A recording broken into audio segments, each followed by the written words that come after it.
Question pour les salariés de la RAS. Aujourd'hui, où en sont ceux qui ont signé le CRP? Où en sont ceux qui sont au Pôle emploi et les autres, et ceux qui sont protégés?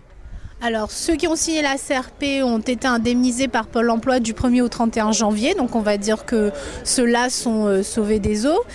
Pour ceux qui n'ont pas signé la CRP, ils sont en fin de préavis le 12 février. Donc, ceux-là peuvent retirer une attestation avec nous ici au local pour être pris en charge par Pôle emploi dès le 12 février et avoir des indemnités dès la fin du mois de février.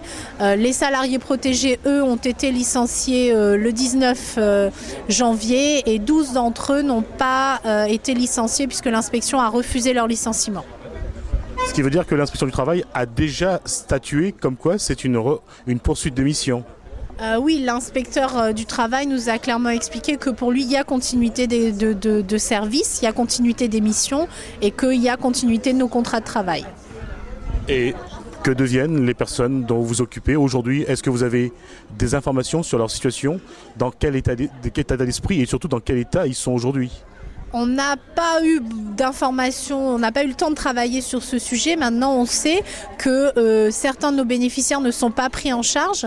On parle souvent de l'aide à domicile, mais la RAS, c'était aussi le service AEMO, c'était aussi le service CISF. Et ces bénéficiaires-là n'ont pas été pris en charge. Et ça nous inquiète puisqu'on sait que après les fêtes de Noël, il y a souvent des problèmes de budget et que ces familles-là, sans suivi, c'est des loyers impayés, des factures qui ne sont pas réglées. Pourtant, le Conseil général a toujours dit qu'il assumait ses responsabilités. Oui, on a beaucoup parlé de l'AD, mais moi je sais que les familles, enfin on sait tous que nos familles au niveau de l'AEMO et des TISF n'ont pas été pris en charge depuis le départ. Ils n'ont pas les moyens physiques de prendre 2000 familles en charge du jour au lendemain. Si aujourd'hui pour vous, c'est le dernier mot, que le combat continue aussi bien pour les salariés de la RAS que pour les bénéficiaires. Le combat continue pour les salariés de la RAS et pour nos bénéficiaires.